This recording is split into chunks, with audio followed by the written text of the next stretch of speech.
Welcome to News Now Sports. I'm Tony Quach. It's been 82 days since the Ohio State football team took home the national championship.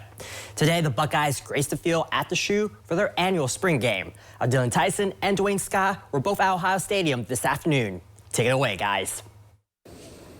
Well, that's right, Tony. The defending national champion Buckeyes are finally back on the turf here at Ohio Stadium. That's right, and this spring game officially marks the 7th year under Coach Ryan Day, with plenty of new and old faces still at the Shoe. Yeah, outside the lines, that includes all the key pieces from last year's star-studded cast in the Shoe for the championship ring presentation ceremony. But winning a national title also means some changes on where the plays are coming from. That's where you insert Super Bowl winning defensive coordinator Matt Patricia and wide receivers coach now upgrade to offensive coordinator Brian Hartline. Third-year quarterback Lincoln Keenholz got the first team reps today, but his first 3 drives all ended in punts. So, Dwayne, in comes Julian Sayin.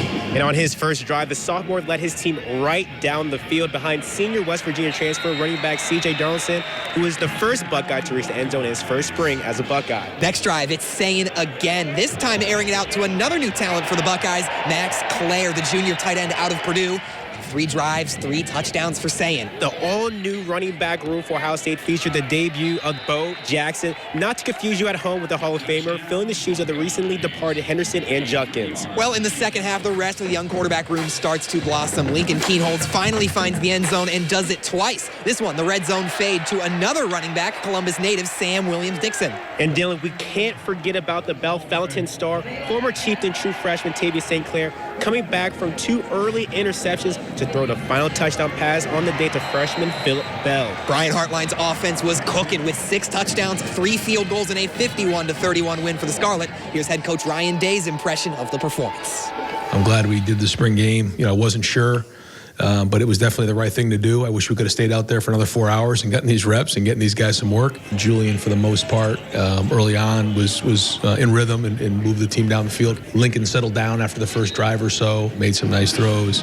And that's why, as the spring's gone on, I've just realized that at all positions, but most importantly at quarterback, we have to continue to play 11-on-11 football. And you can see the growth. You saw some growth even, in the short amount of time that you guys were able to watch. We have the ability to watch them on a daily basis, see them grow.